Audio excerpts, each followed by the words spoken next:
All right, so we'll be starting the session today. So we are discussing, like I said, a general paper. So this is Cambridge book number 17, paper 1. Yes, paper 1, right? Okay, so the general test structure is a bit different. So for those of you who are doing the academic test, just keep in mind that this structure is a bit different. In the academic test, you have 3 sections and then you have 3 paragraphs, which means 1 paragraph under each section. However, with the general test, the structure is a bit different. Now, if you take section 1, you have the first paragraph from which you have 5 questions. And then you have the second paragraph from which you have another set of questions. Here you have 5 more questions. Here in the first paragraph, you have a third. In the first section, you have a third paragraph as well, right? So this is a very rare instance. Usually they have 2, but in this case, they have 3, right? Then you go to section 2, okay? Then you have the first paragraph out of which you have some questions. And then you have the second paragraph out of which you have some questions. And then you go to section 3. This is similar to the academic test where you have just one lengthy paragraph and then you have all the questions from that. All right. So aside from that structural difference, the only other difference between the academic and general test is the content. So if you look at this content, it's a lot more, what's the word for it? General. That's not another word for it. It has very day-to-day language, right? Day-to-day content as opposed to the academic test. The academic test has more in detail scientific type of content, right? But here the content is more generic. However, the techniques we use for both tests are exactly the same. The theories are the same. What are the theories? The answers are always in order unless it is a matching type question, matching or classification type question. The answer usually in order, right?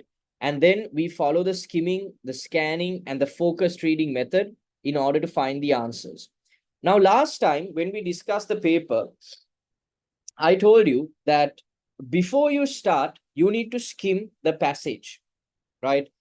Now, for general test takers, this becomes a lot easier because your passage is small, comparatively smaller than the academic test, right? At least the first 2 sections. So you can do this a lot faster than the academic test takers, right? However, regardless of which test you're doing, there's another way to go about this. Now, some people or some students have told me in the past that when they try to skim the passage before looking at the questions, they take more time than they intend to do. So I told you, you should only use 2 minutes to go through the passage. All right, you should only use 2 minutes to go through the passage. Don't waste anything more than 2 minutes.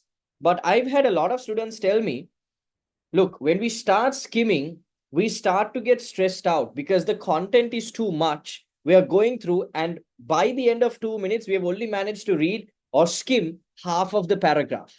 Now we know that 2 minutes have gone. We don't have enough time to read the rest. So now we immediately have to jump to the questions.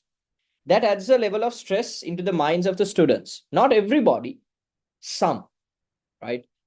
For those kinds of students, the students that get stressed when you're trying to skim, if you want, you can skip the skimming process altogether, right? And directly start by reading the questions and then scanning the paragraph to find the answer. Some students find that method more convenient, right?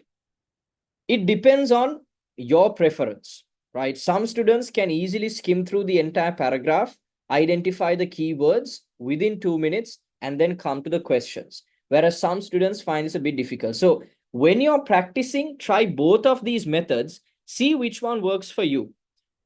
I recommend that you go through the first method, which is you skim the paragraph first.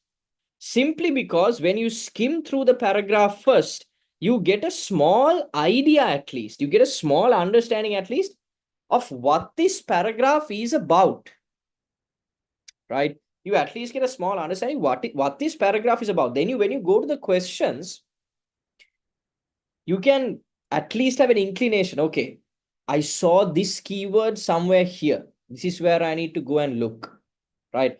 That inclination, that sense is there, right? But when you haven't gone through it at all, and when you directly start with the question, then you're just searching. You're not really sure, right? So it can be tricky. So you have to figure out which one works best for you and then go ahead with it, right? Okay. So here we have the first paragraph of section 1. We are supposed to do the first 5 questions looking at this paragraph. Which places would you go to in the following situations? Write the correct letters A to H in boxes 1 to 5 on your answer sheet, right?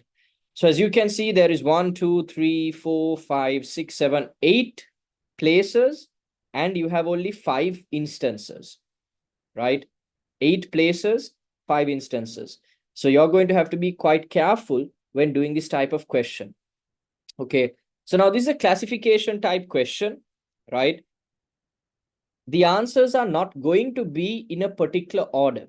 You might find the answer to question number 1 over here. You might find the answer to question number 2 over here. We don't know, right? So we have to read all the way and see. We have to identify the relevant keywords and then scan the paragraph in order to locate those keywords. All right. Okay. So you find after your flight that your suitcase has split, right?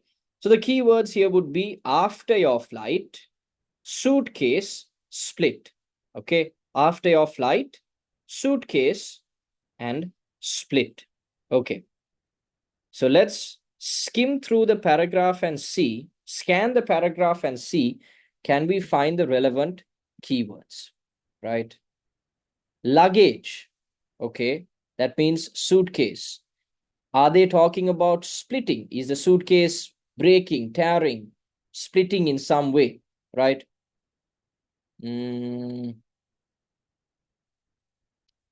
Damaged. Damaged means split. Split means damaged, broken in some way, right? So we found the word damaged over here. We found the word suitcase over here, or luggage, right?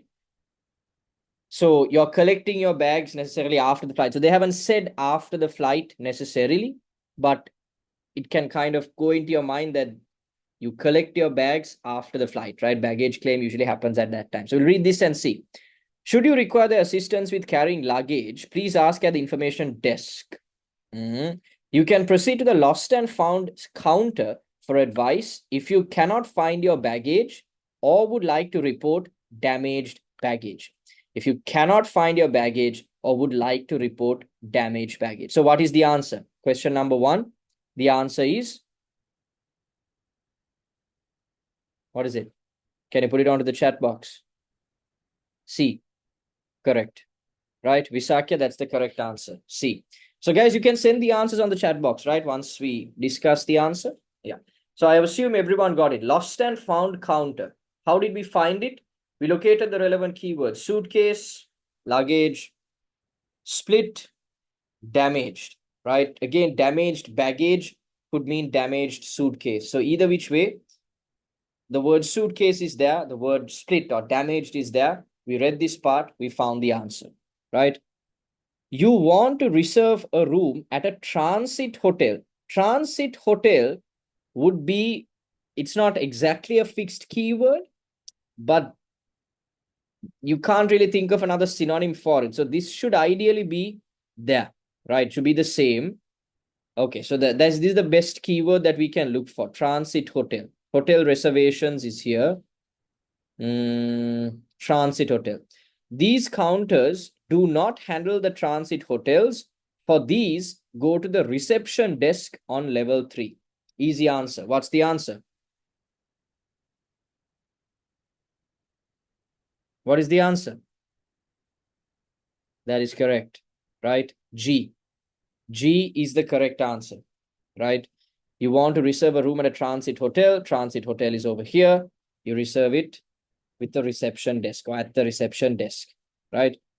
If or you are not sure if you have bought too much in the duty-free shop. Again, duty-free shop would be a fixed keyword, right? If we can locate that, we should have a, look at this, duty-free concession, right? Please use the green channel for your baggage clearance if you do not have controlled or prohibited items to declare or have not exceeded your duty-free concession. You're not too sure if you have bought too much in the duty-free shop, right? So what is the correct answer? D. Okay. All right. Please use the red channel if you have items to declare or are in doubt. Correct. Correct. So look at what they're saying here. If you do not have controlled or prohibited items to declare or have not exceeded your duty-free concession, right? If you are sure that you have not exceeded your duty-free concession, you go to the green channel. You use the red channel if you have items to declare or are in doubt. You are not sure, right? If you are not sure or if you are in doubt, then you go with the red channel, right? That is correct. You are not sure where to collect your luggage after the flight. You are not sure where to collect your luggage after the flight, right? Okay. So again, we go back to baggage claim since they're talking about luggage over there. You're not sure. Again,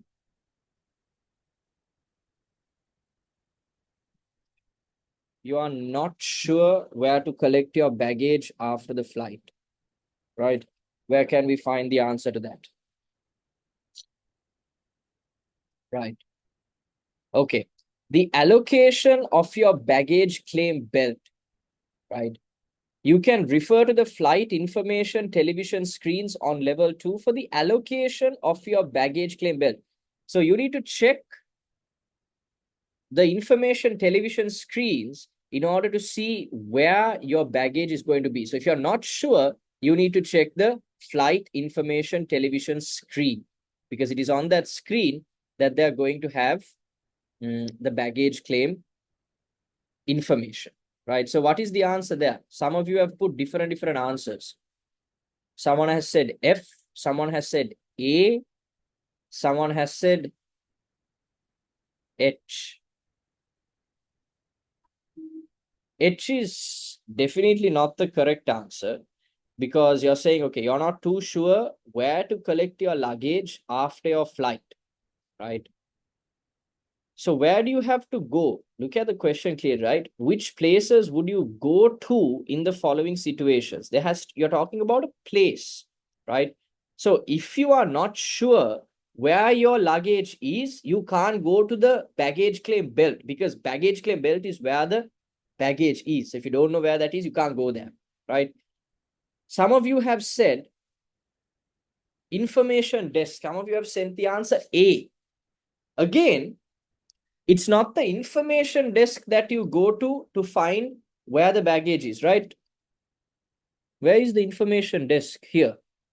Should you require the assistance with carrying luggage? Please ask, should you require the assistance with carrying luggage? Here we are not talking about carrying luggage. We are talking about finding your luggage. Do you get what I mean? So therefore, the correct answer is, someone has sent C also. No, that is definitely not the correct answer. Lost and found center, right? You can proceed to the lost and found center, otherwise you cannot find your baggage or would like to report damaged baggage. No, you're not sure where to collect your baggage after the flight. You go to level 2, right? Because that is where you can locate where the baggage is. You get it? That is where you can locate where the baggage is, right? It's by looking at this information television screen. Did everyone get that?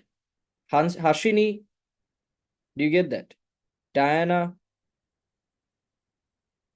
did you understand that answer? Could you please explain it again, sir, please? Sure. Who was this? Diana. Diana, right. So Diana, it's like this, right? It says here, you are not sure where to collect your luggage after your flight, right? Here they are saying you can refer to the flight information television screens on level 2 for the allocation of your baggage claim belt. So, what does allocation of your baggage claim belt mean? It means where is your baggage going to be after the flight, right? That's where they assign where your baggage is going to be. So where can you get that information? You can find that information on the television screen, the information television screen. Where is the information television screen? It is on level 2, right?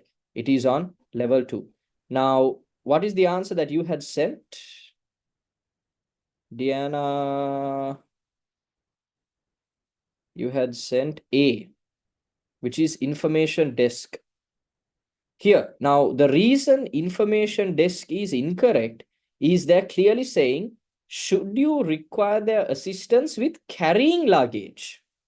If you need help to carry your luggage only, you should go to the information desk. If you want to find where your luggage is, you have to go to level 2. Is that clear? Yes, sir, I got it now. Thank So, you, sir. no problem. Anyone else? Did everyone get it?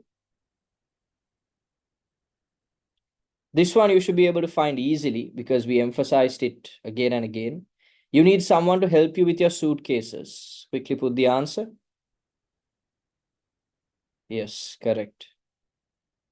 For question number 5, the answer is correct. A. Because we discussed this as we were discussing question number 4. Should you require their assistance with carrying luggage? You need someone to help you with your suitcases, to help you carry it, essentially, right? Please ask at the information desk. So the information desk is the correct answer. Make sense? All right. Any questions here? Now, this type of question, again, in a general paper, is not too difficult. But is there anyone who didn't understand? Is there anyone who struggled with it?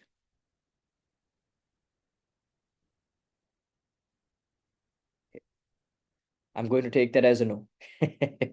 Right. Then we go. Excuse me, sir. Excuse me, sir. Yeah. I have a question. This information desk was already taken once before. Am I right or wrong? Yeah. Which test? The information desk. The A information desk. The information desk. Was it taken once before? So what were our answers you find after your flight that your suitcase has split? We went with Lost and Found Center for that. So that is C. You want to reserve a transit room? Where did we go there? We went to the reception desk. That is G. You are not sure if you have bought too much in the duty-free shop. We went to the red channel there. Red channel is D. You're not sure. No, information desk was not taken twice. It was only taken once. Okay. All right. Thank you for clarifying. No problem. With a question like this, where you have more answers than the amount of questions, the chances of the same answer repeating is almost 0. If the answer is supposed to be repeated, they'll let you know in the question. They'll say the same letter can be used twice, right? But usually if the number of answers is more, then it will not be repeated, right? Definitely if the number of answers is less, it has to be repeated, right? But if you have a question like this and you have less questions than the answers, they will tell you that you can repeat the same answer twice. All right. Okay. Then we go to questions 6 to 10, right? 6 to 10. Do the following statements agree with the information given in the text?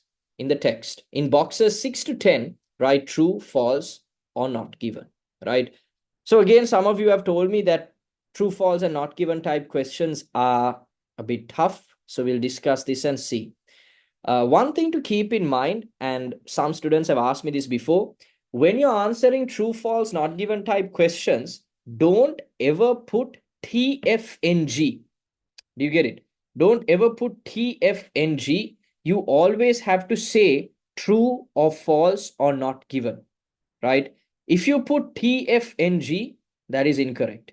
It's the same with yes, no, not given type questions. Don't put Y and, because when we were doing like O levels or A level type questions, we are used to putting TFNG and we'll still get the correct mark, or we'll get our mark, we'll get our answer marked correct, right?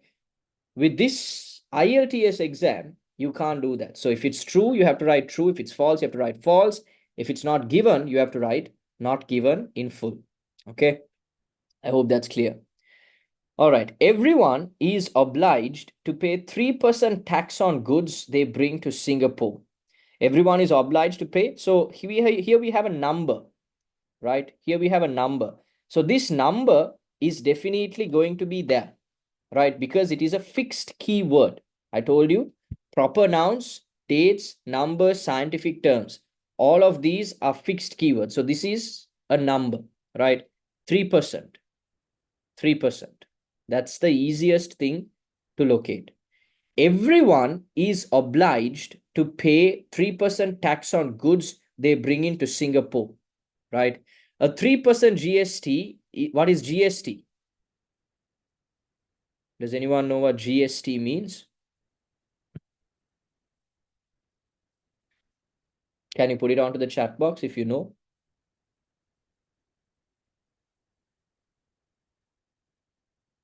Okay. So guys, a GST means goods and services tax, right? Yes, correct. Uttara, thanks. Thank you for putting that. Goods and services tax, right? That's what GST means. So everyone is obliged to pay 3% tax on goods. So is a GST applied to goods? Yes, because it stands for goods and services tax. A 3% GST is levied on the sale of all goods imported into Singapore. All goods brought into Singapore, right? Now, is everyone required to pay a GST? Do they say that? Some of you, oh, well, most of you are saying false. Why are you saying it's false? Can someone explain? Nisansala, can you explain why you said false? So levied means it's exempted. A 3% GST is levied on the sale of no. Levied does not mean exempted. That is not why the answer is false. Levied means you impose a tax. A tax is levied. Do you understand what I mean? Yes, sir. Basically, the sale of all goods imports, the sale. The more weight is on the sales, but it's not the saying the question. That is also tricky. That is also not why the answer is false. Your answer is correct, but your reason is wrong. Do you get it? You have to be careful. We'll ask someone else. Uttara, yes. Can you explain?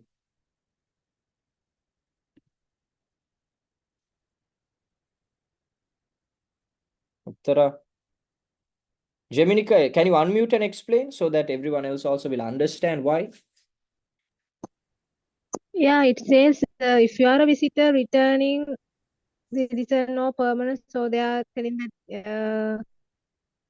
that Singapore they granted GST relief under certain conditions. So everyone don't need to pay 3% tax. So that's why I took it as a false. Correct. That is the correct reason. Now, here's the thing. If we had just read this one line, we wouldn't have got the correct answer, right? That's why I read this one and I stopped to see if you all would say true. I expected most of you to say true, right? But some of you, even from the wrong method, found out the correct answer, right? I was expecting most of you to say true. Now, if most people, what they do is read this line and stop, right? Typically, that's what 99% of people would do. Most people would not read the second sentence, right?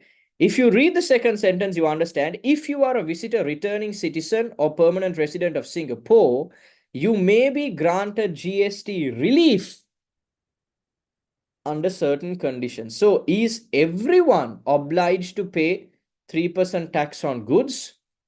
No. Certain people may be granted relief. So, the answer is false, right? The answer is false, all right? Did you understand, Nisansala, did you understand why we got that answer? Yes, yes. I like later on pinpoint that everyone. Yes.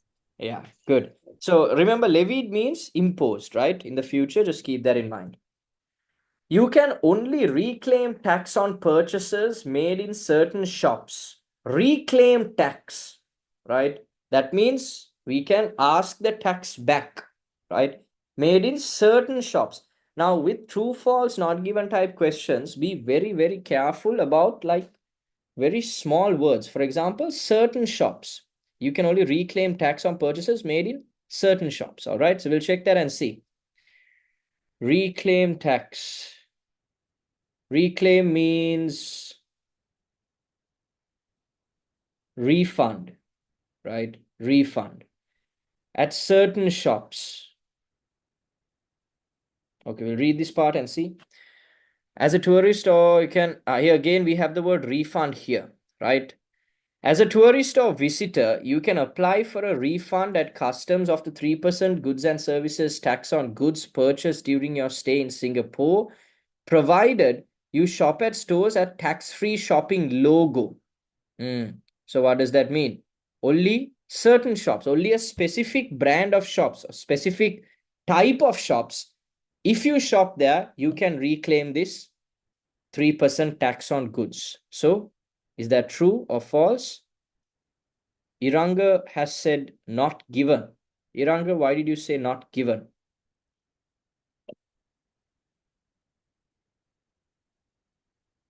Iranga, are you there?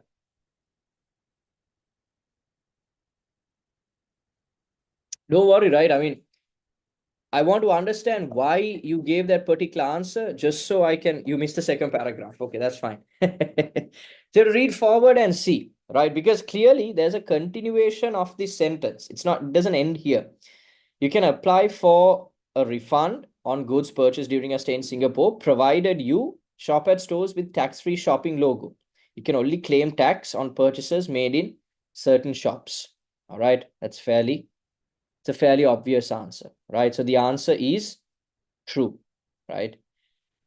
If you have spent a total of $150 on your purchases, you can get a tax refund, right? Okay, so again, a number. Now, 150 isn't given here. So when you look at 100, there's 300. We'll read this and see. Shops at spend a minimum amount of $100 at any one shop and at least $300 in total to obtain a global refund check from the place of purchase. So is it true or false or not given? Nilaksha says false. Hashini says true. Nilaksha, can you explain the answer? How you came to the conclusion that it's false?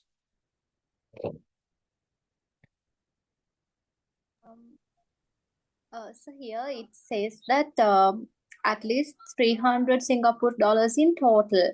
So in the question, the total is $150, and there's an and connecting the minimum amount from one shop and the total.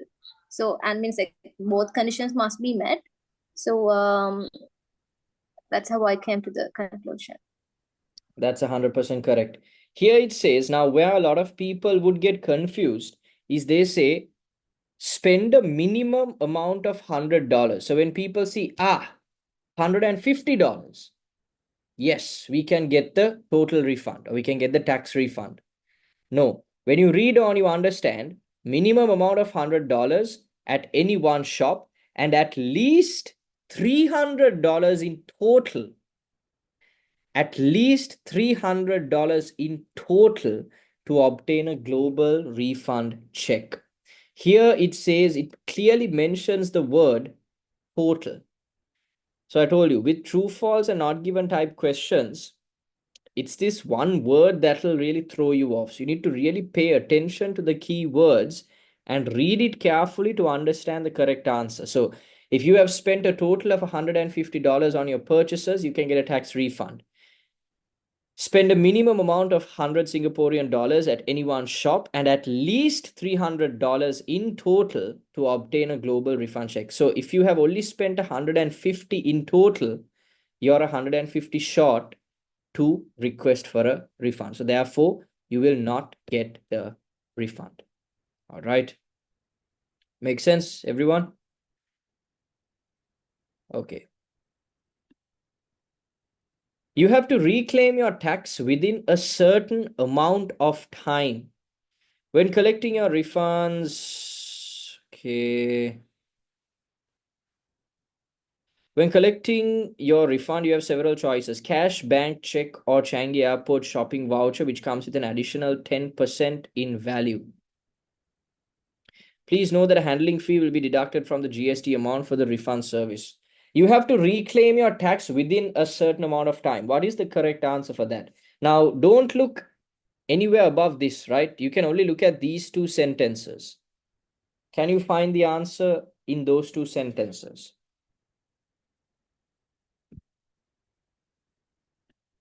What is the answer? Correct.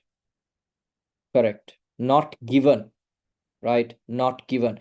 Because when you read these two, you understand there is no specific time frame mentioned, right? There is no specific time frame mentioned.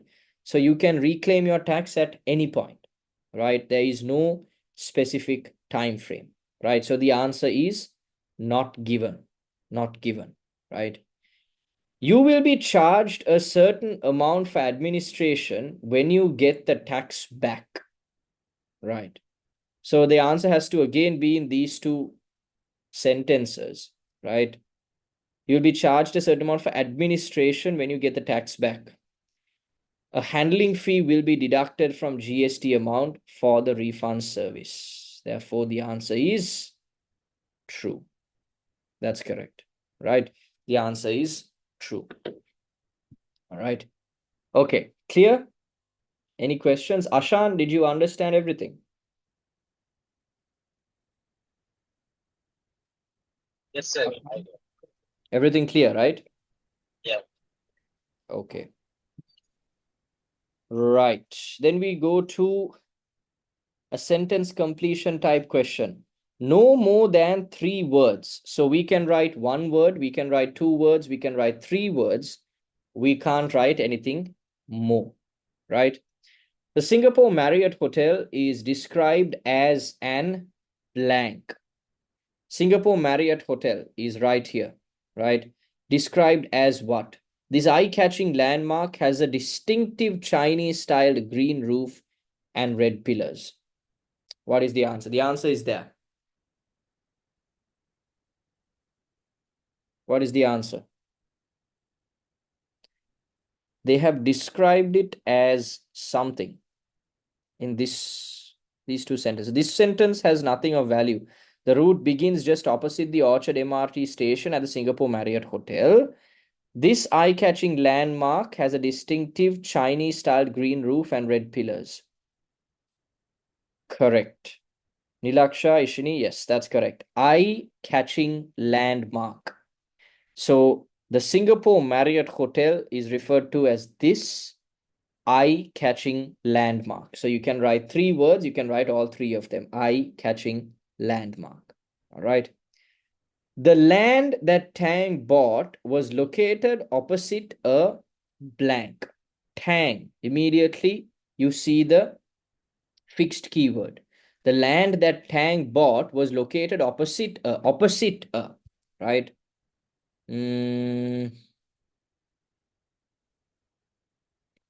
Opposite.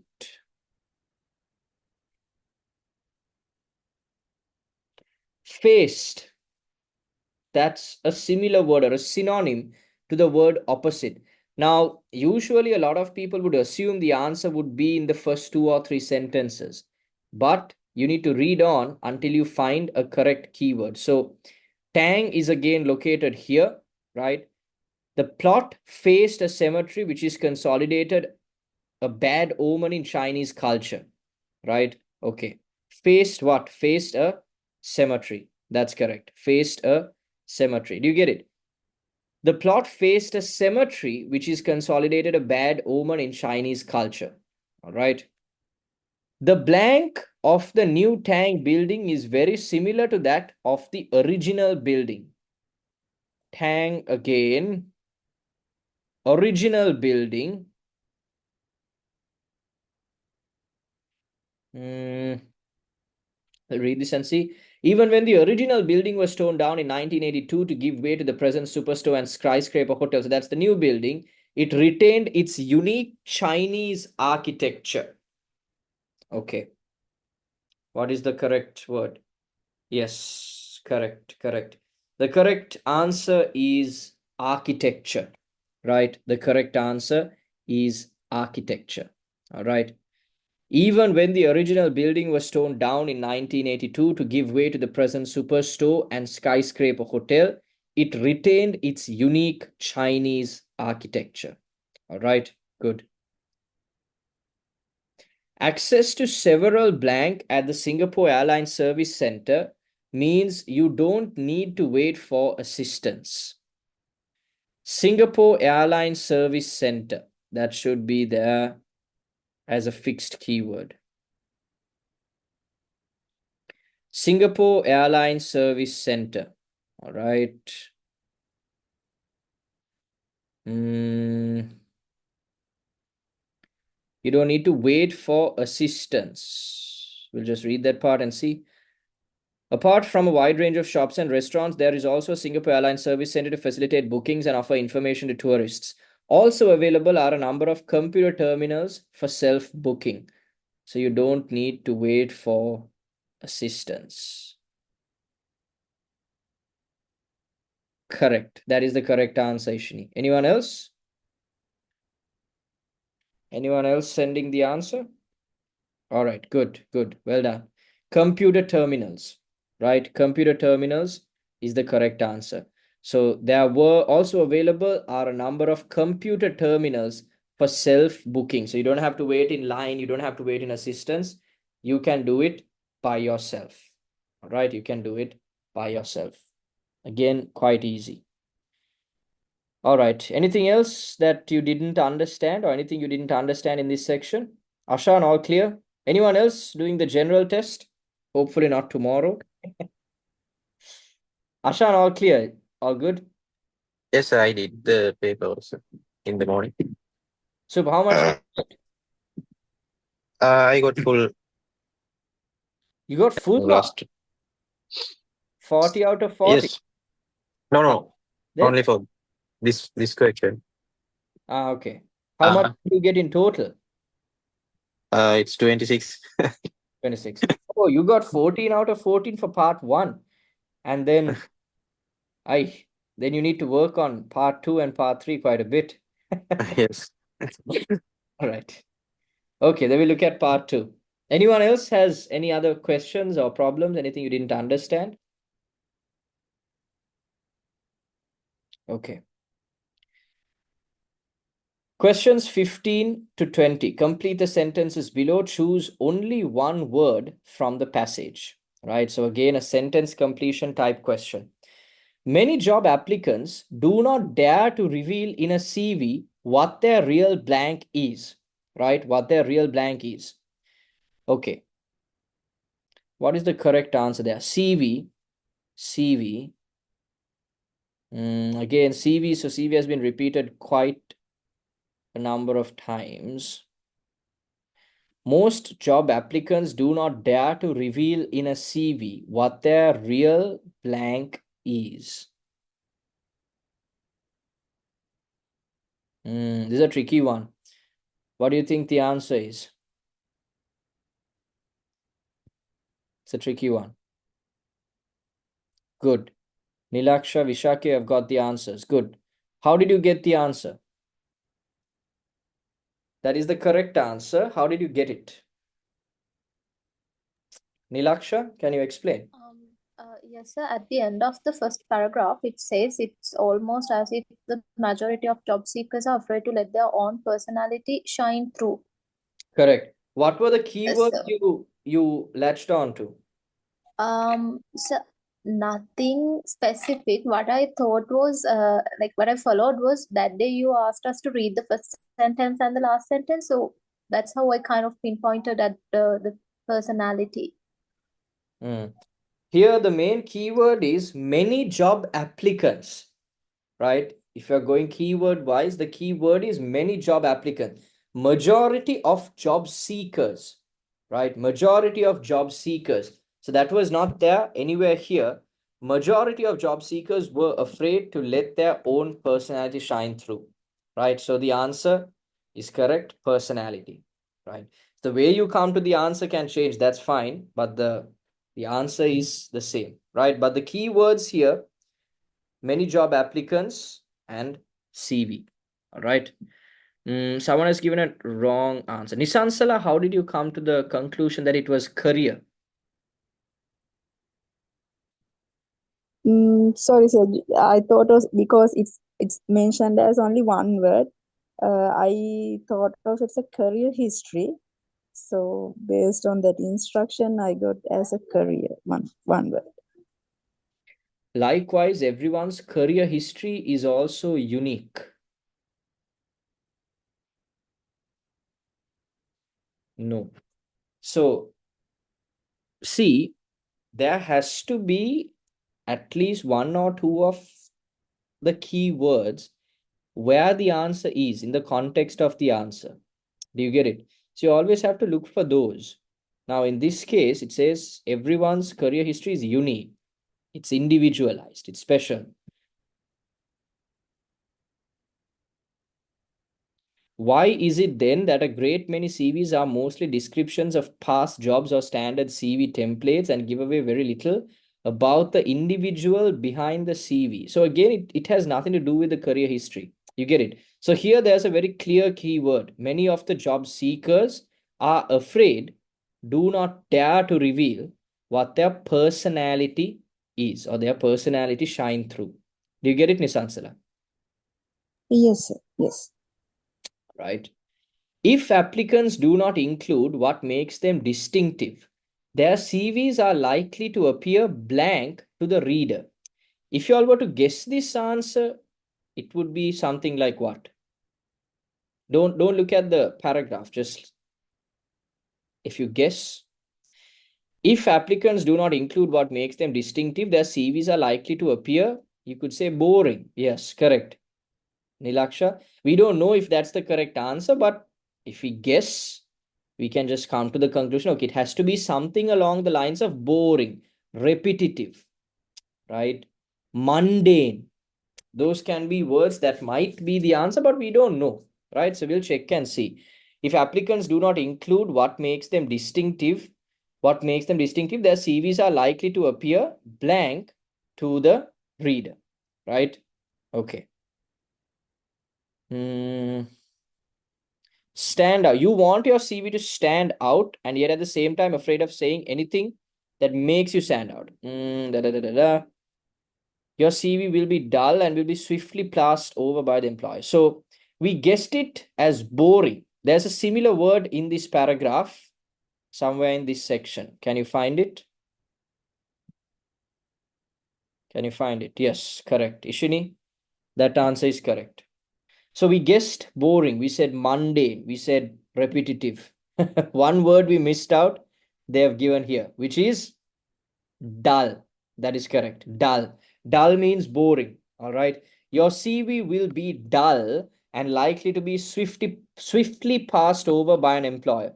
So in certain instances, especially with sentence completion type questions, we can assume what an answer would be, but that might not be the correct answer.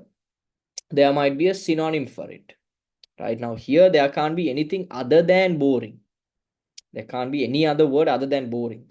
It has to be something similar to that, right? So they have used the word dull, right? No one else has a different answer?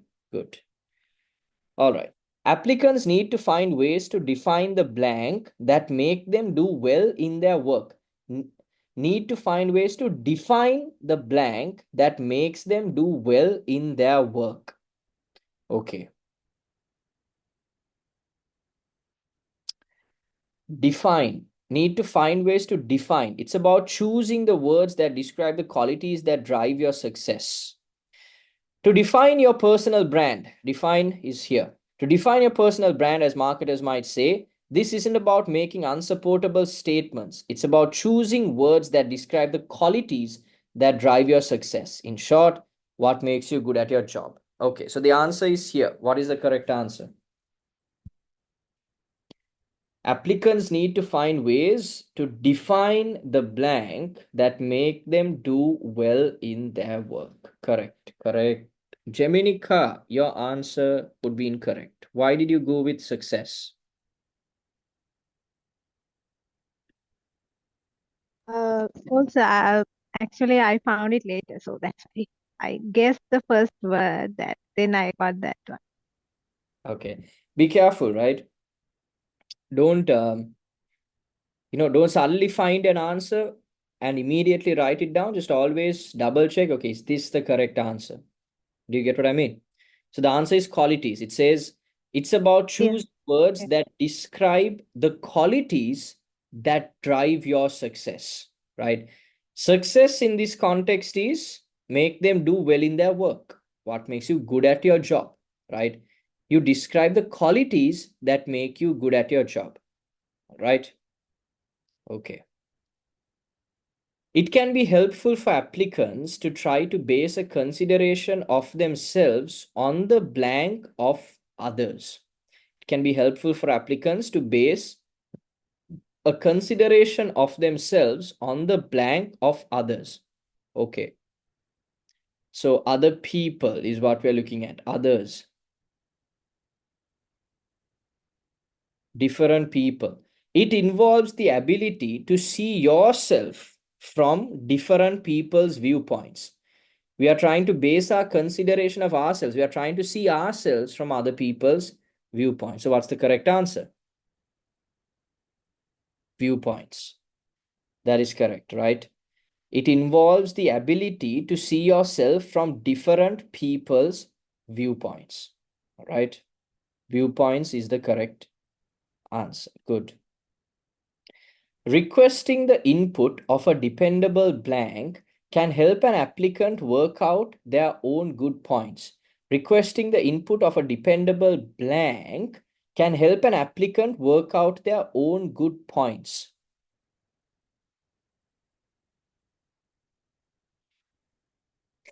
How others see your strengths.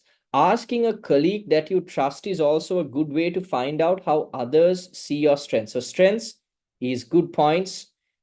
We can request the input. We can get some advice. We can ask somebody, a dependable person that you trust, to see how others see your strengths. So the correct answer is colleague, right? Asking a colleague that you trust, requesting the input of a dependable colleague can help an applicant work out their own good points. All right. It is best to avoid the blank used by many applicants when describing themselves in a CV. It is best to avoid the blank used by many applicants when describing themselves in a CV. Right. What would be the answer? Everyone says they have great communication, organizational skills, they get ignored. The answer is here. What is the correct answer? How do you find it?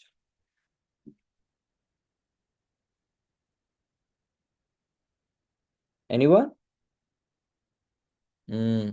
How did you come by that answer, Visakya? Can you explain? So my first answer would be communication or organizational skills, but you can't use two words. And the sentence before that, it says try not to use that word. So that's why I thought cliches is the answer. Communication and organizational skills in any case cannot be an answer. Do you understand why? Here they're saying it is best to avoid the blank. So you can't say it is best to avoid the communication and organizational skills. We don't say the before communication organization. Do you get what I mean? It is best to avoid used by many applicants when describing themselves in a CV, right? Avoid means try not to use, not to use. Classic recruitment cliches, right? Classic recruitment cliches, right? Did everyone get that answer? It is best to avoid the cliches used by many applicants when describing themselves in a CV. Try not to use classic recruitment cliches. Make sense? Only Visakya has sent the answer. Did everyone else get it? Yes, no? Yes, sir. Yes, got it. All right. Okay, then we move on to the next set of questions. All right. Again, sentence completion type question, right? One word only. How to become more organized at work, right? Maintaining order in the work area involves keeping the minimum amount of necessary blank and paperwork. Okay. Maintaining order in the area involves paperwork and blank. Okay. Can you put the answer first, then we'll discuss it?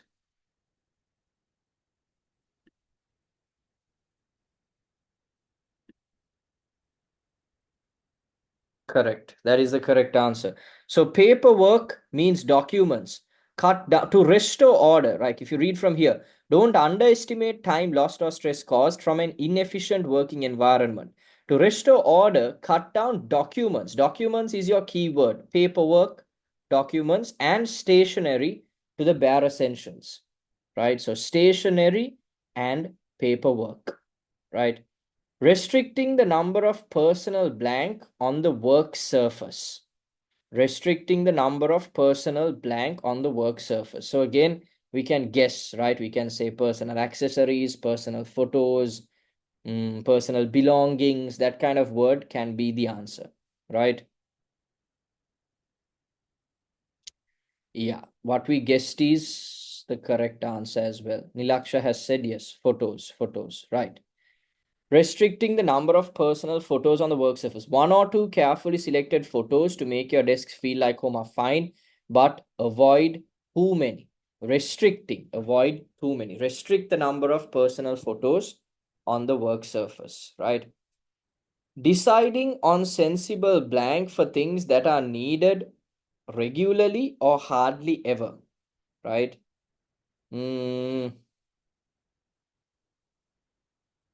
Create, okay, again, the answer is right there. What would be the correct answer? Correct.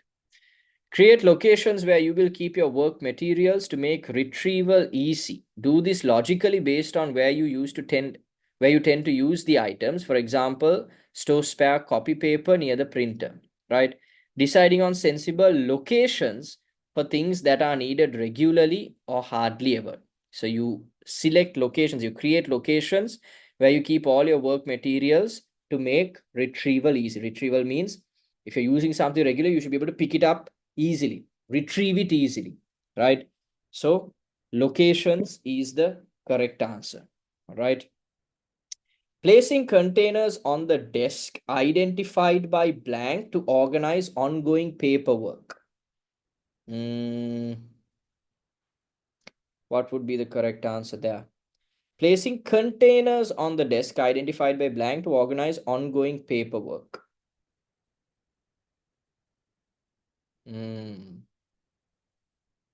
Okay. So containers, by containers, they're referring to trays, magazine files, things like that. So the correct answer is labels. That's correct. Eliminate desktop chaos by using trays, magazine files, or whatever you fancy, and add clear labels such as in, out, for action, current projects, or other relevant categories. All right. Storing documents is if there is an official blank to do so. Storing documents if there is an official blank to do so. Okay. The answer is here. What is the correct answer?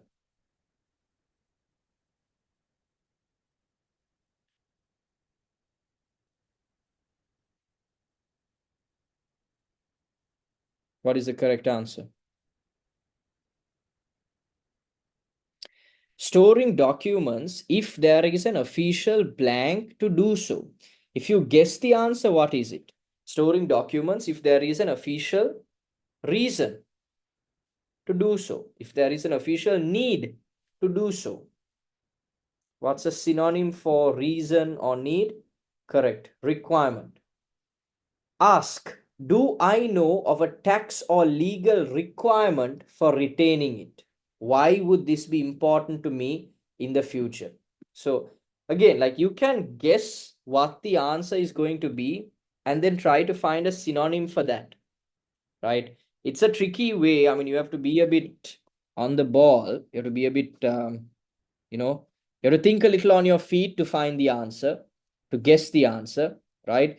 But if you can guess it, then usually you can find a synonym in the text, right? Storing documents if there is an official blank to do so.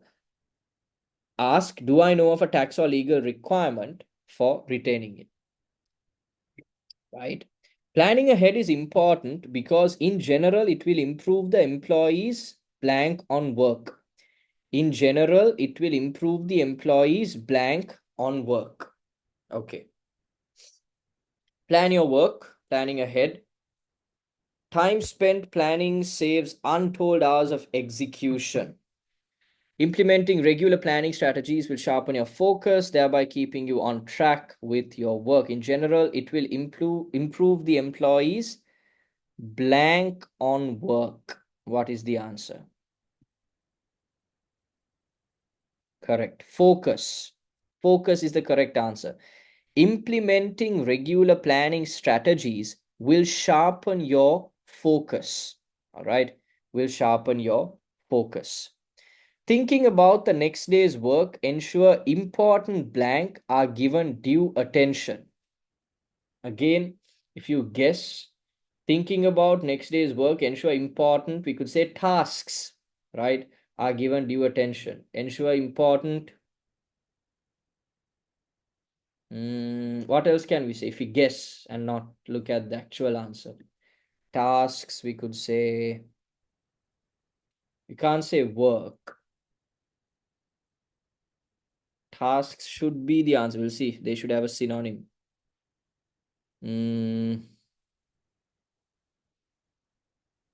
Yeah. Next day's work. Near the close of each work day, implement a 10 to 15 minute routine to wrap up loose ends and prioritize key tasks, right? So tasks is the correct answer there. Do you get what I mean? Tasks is the correct answer there, right? Okay, good. Any other questions?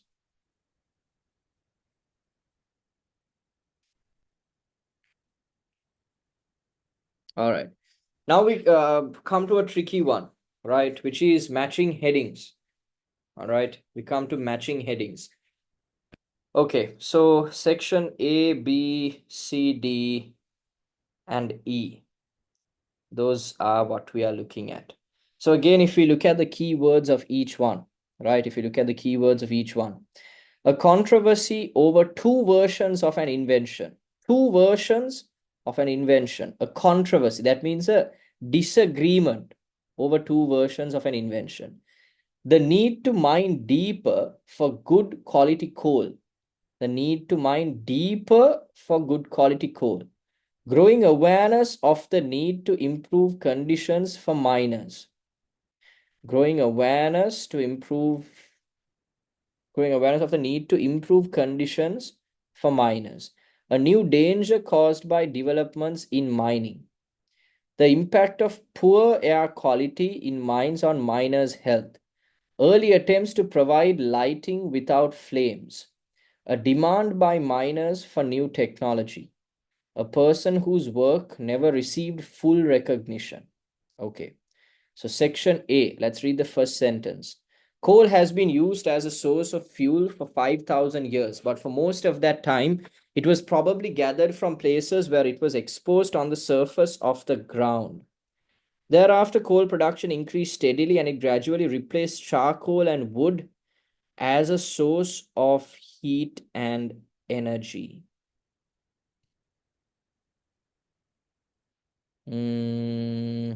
Okay. What would be the correct heading here? What would be the correct heading here? So we'll read the middle sentence. It is possible that the Romans undertook some mining, but coal mines across Europe largely date from the 13th. Okay.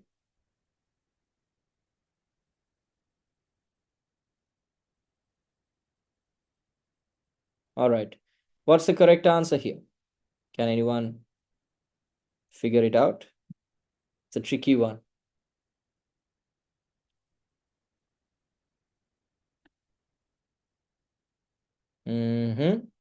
Nilaksha, why do you say it's 4? What is the reason?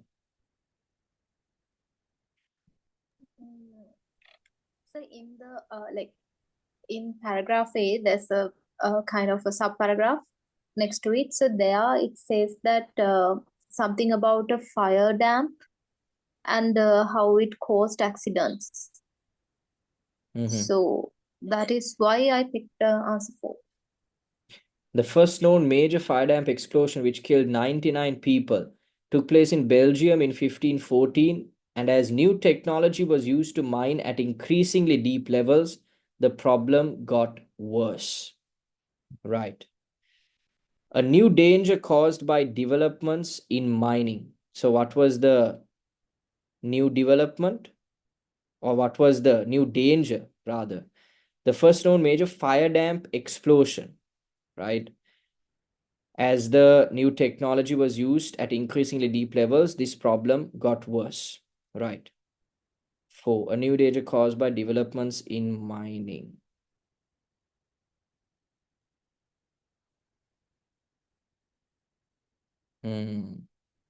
That's a tricky one. I think that should be the correct answer, but let's leave it for now.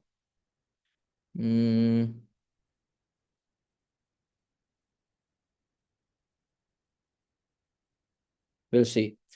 Section B. All right. The simplest solution was to improve the ventilation of the mine. Many mines had only one shaft leading from the surface down to the working area below. But worst of all, okay. But worst of all, it was not safe, not in fact safe, and numerous accidents were caused when the sparks ignited fire damp.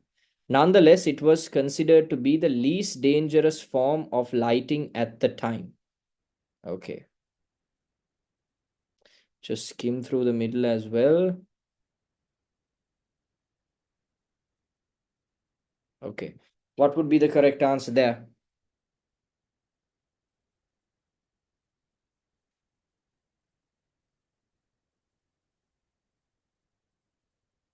You have to read the middle also to figure it out.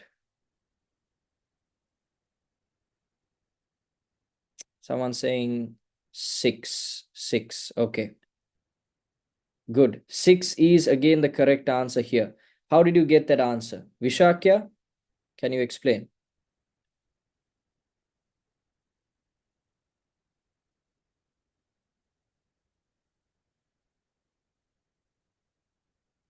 Okay, Nilaksha, can you explain? Again, sir, what I did was what the technique that you taught that day. I just read the last sentence and like you did, I skimmed through the paragraph B like very quickly, and then I understood that there were some attempts. So that is how I kind of there were some attempts to overcome the challenge of fire damp and all that. So that is how I came to the conclusion it must be 6 Correct. So early they're attempts. talking about a few methods that they use. So early attempts that they used to provide lighting without flames. The earliest forms, the early attempts of safety lighting sought to produce light without using a naked flame, right? Early attempts to provide lighting without flames, right? That's a definite answer there for B, right? Good. C. By about 1810, the problem was becoming acute, and in some cases, there was no alternative. There was no alternative to working in the dark. The first reports of society stated it is to scientific men only that we must look up for assistance in providing a cheap and effectual remedy. Okay, I think we'll have to read again the middle to figure it out.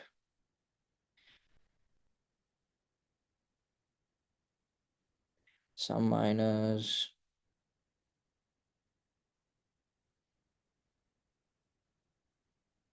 Okay. Okay, so there's again a very clear answer there. Can we figure out what the answer is?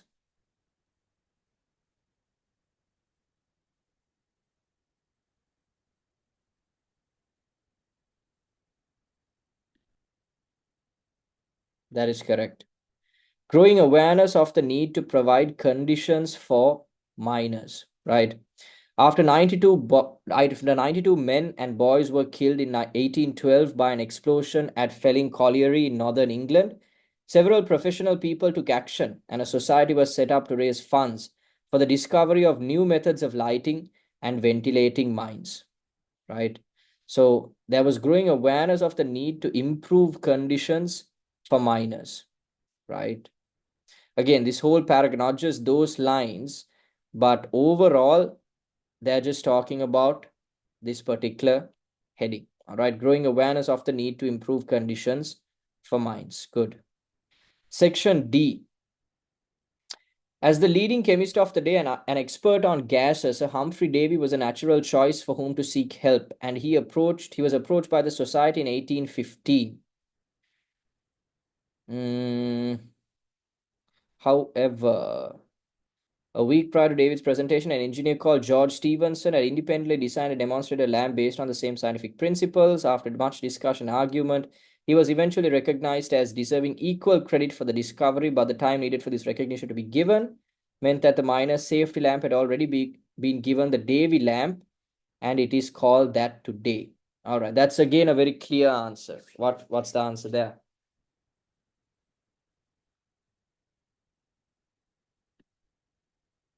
Yes.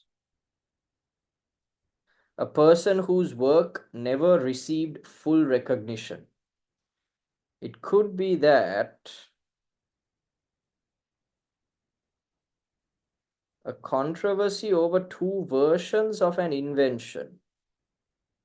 No, that can't be. It has to be. Nilaksha says 1.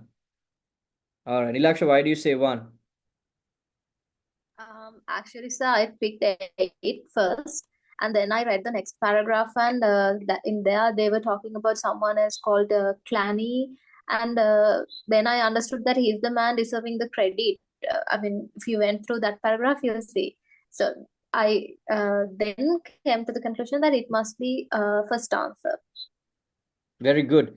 It's tricky, right?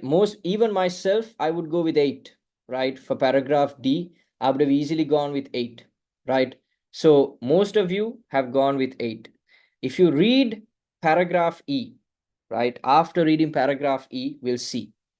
So, but in fact, the real inventor of the safety lamp was a man called Dr. William Reed Clanny, who in 1813 had been awarded a silver medal by the Royal for his own version of a safety lamp. George Stephenson acknowledged a debt to Clanny's research, and Humphrey Davy visited him in 1815 shortly before completing the design for his own safety lamp.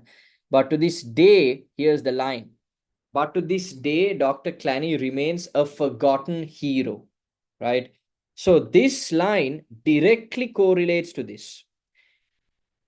Dr. Clanny remains an unforgotten, Dr. Clanny remains a forgotten hero, a person whose work never received full recognition. So if you put 8 to this, that would be the logical thing. I myself would do it. But once you read this, you understand, right, this clearly says that this is the answer. So this has to be 8. Here, section D has to be the first one, right? Section D has to be the first one. So, yeah. So 8 is section E and 1 is section D, all right? I just want to go back to section A and just clarify that answer. But as coal miners became deeper, miners encountered a new and terrible problem. But as coal mines became deeper, miners encountered a new and terrible problem. That's where you get the answer. A new danger. Right. Rilaksha, that's where you got the answer from, right? I missed that. I was looking here and I couldn't really Yes, sir. pick it up. Yeah. Good. But as coal mines became deeper, miners encountered a new and terrible problem, fire dam. So a new danger was caused by the developments in mining. And as new technology was used to mine at increasingly deep levels, this problem got worse. All right. Okay, good. 33 to 36. Now, like I said, with this type of question, you go all around, right? You go here, you go there to find the answer. So you have gone through all the paragraphs of this entire thing, right? Entire reading section. So when you're finding the answer for this, you have to locate the first answer. After you locate the first answer, the rest should be in order.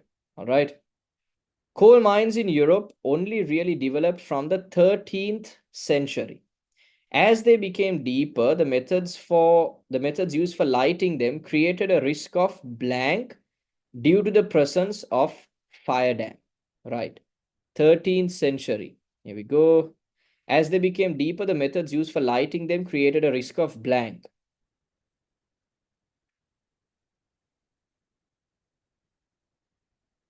Okay.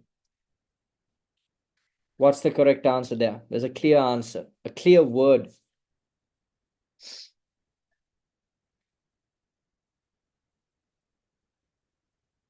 Can you find it? As they became deeper, the methods used for lighting them created a risk of blank due to the presence of fire dam. What? Correct. But as coal mines became deeper, miners encountered a new and terrible problem, fire dam.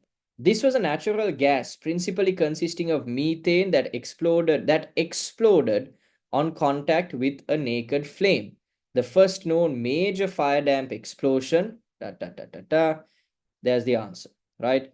So created a risk of explosion due to the presence of fire damp, right? One solution was to improve ventilation by separating the blank into two parts. Okay, what's the answer? Ventilation. Solution. The simplest solution was to improve the ventilation of the mine. Many mines had only one shaft. Okay. All right. What's the correct answer there? So there's again a very clear answer. So you have to locate the key words here, right? Improve ventilation. So there was a solution to improve ventilation by separating. Separating means dividing, right? Separating means dividing. Dividing what? Dividing what? Correct. Separating the shaft into two parts. One solution was to improve ventilation by separating the shaft into two parts. All right, that's correct. Did you all locate that answer? Right. Ventilation could be improved by dividing this into a downcast and an upcast, right? So this means shaft, right? However, better lighting was also needed. One suggestion was to use a chemical found in the skins of fish, but this was found to be unsafe.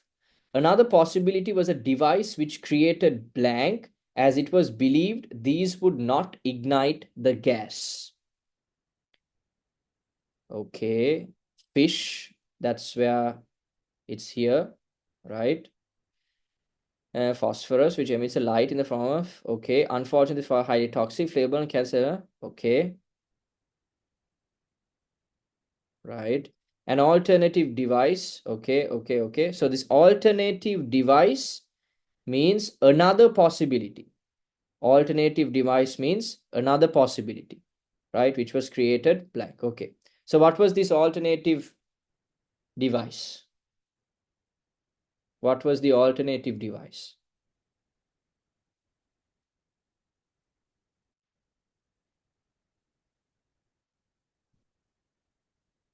Anyone?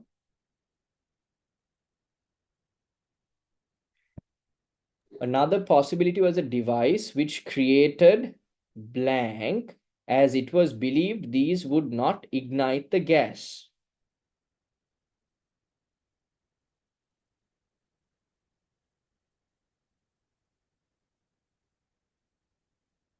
Nilaksha, what do you mean? This is what you were talking about earlier. So at the very beginning, when I asked you about the plurals and singular words, this is what I was referring to actually. Okay. That I wrote spark, but yeah, I understood it's wrong. It should be sparks. Should be sparks, correct. Yeah. Another possibility, yes, was a device which created sparks, right? Because again, in the paragraph, it clearly says sparks. Do you get what I mean? Yes, now I get it. Thank you. All right. Another possibility was a device which created sparks, as it was believed these would not ignite the gas, right? So it says sparks clearly, right? An alternative was a device invented in 1750 consisting of a flint which struck against a piece of iron when a handle was turned, creating a shower of sparks which lit up the surrounding area. These were believed to be too cool to ignite fire damp, right? However, this required additional blank as well as maintenance and replacement, and it was also unsafe. Okay, the answer should be somewhere here. Quickly check. Very easy one.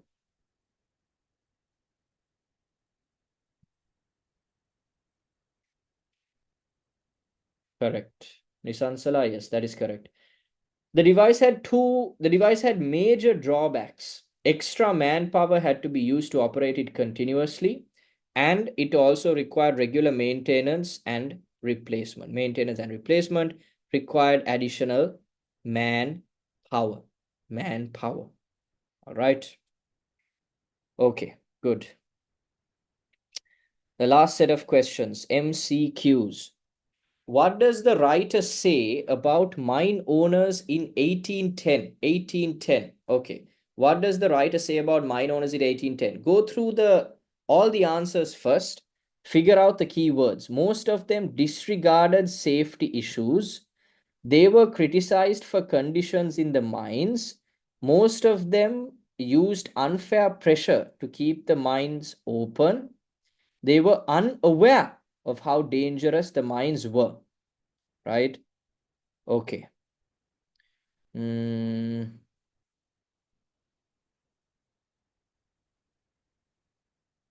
Okay. So there's a clear answer in this.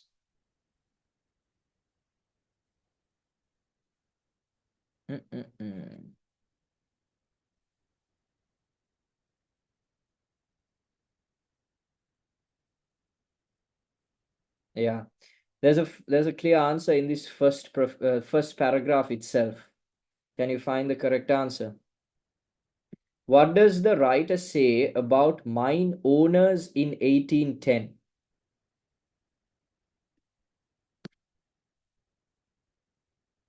Good.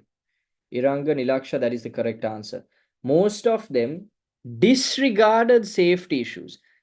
Now, they were criticized for conditions in the mines. Not really, right? They don't talk about the mine owners being criticized. Most of them used unfair pressure to keep the mines open. Again, not really. They were unaware. They were definitely not unaware, right? The general response was to keep going and reluctantly accept the inevitable deaths from ignition of fire dams as a regrettable but not especially remarkable consequence of coal mining. They disregarded these safety issues, right? They just didn't care that people were dying, right? According to the writer, what was the significance of the explosion at Felling Colliery in 1812? So 1812, Felling Colliery. The answer has to be in this section. So what is the correct answer? It led to increased legal protection for miners. It led to a change in public attitudes to mining safety. It demonstrated the lack of concern of certain groups toward the miners. It started a movement to give miners proper training in safety procedures. What happened?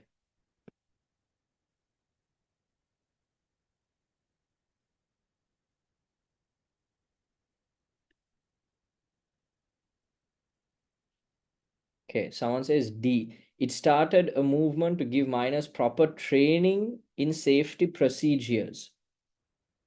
No, they don't talk about giving them training in safety procedures. They don't talk about, training them or giving them the necessary information. That's not what they're saying. What are they saying here? After this explosion in Felling Colliery in northern England, several professional people took action and a society was set up to raise funds for the discovery of new methods of lighting and ventilation machines. It led to a change in public attitudes to mining safety. So before this, no one really took notice of it. But after this explosion, several professional people took action and a society was set up. So it changed the attitude, the public attitude towards mining, right? Did everyone get that? So a lot of people have put B as the answer.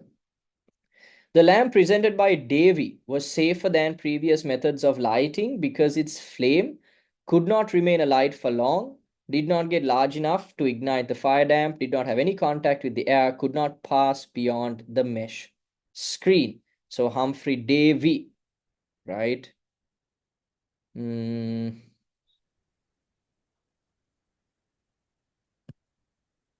Okay. So again, there is a clear answer here, right? What is the answer?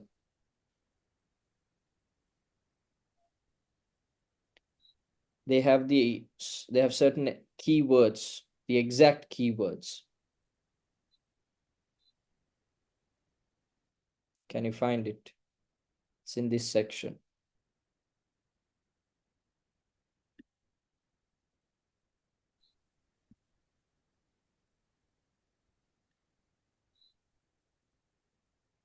Correct, right?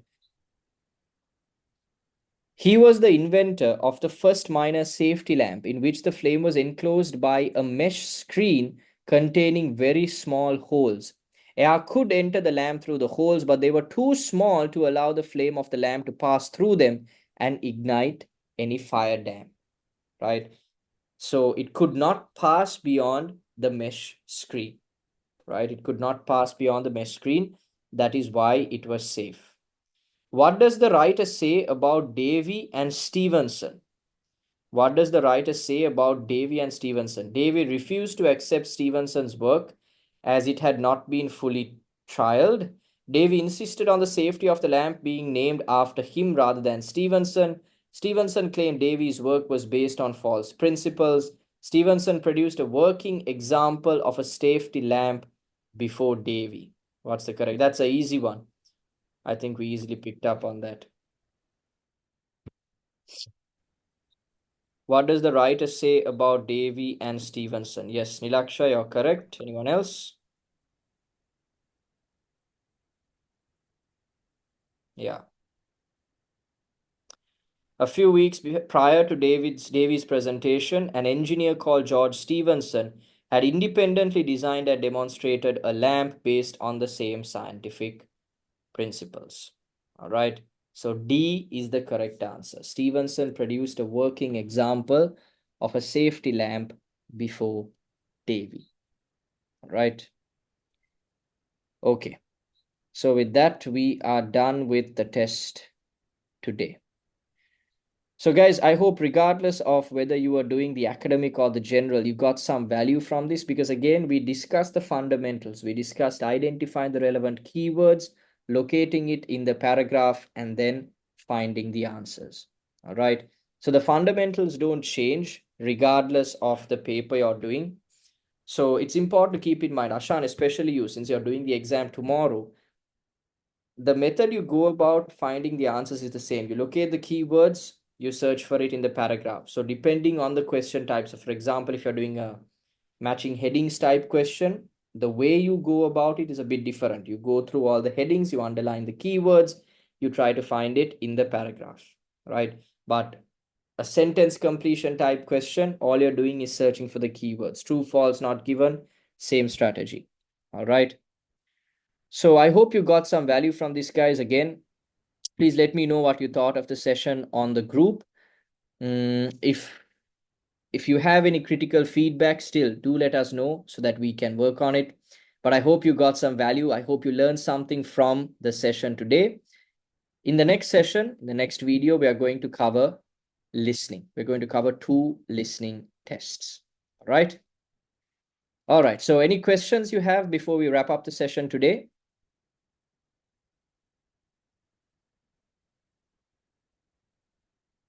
I'm going to take that as a no. Did you understand everything that we discussed? Okay, Visakha says all good. Shabnam, Iranga, you guys were very quiet. Do y'all understand? Diana, Amma, what about you guys? Yes, sir. All right, good. Ashan, all clear? Yes, sir. Super. All right, guys, so let me know your feedback on the group. We're wrapping up for today. Thank you for joining and see you on Friday. All right, have a good one.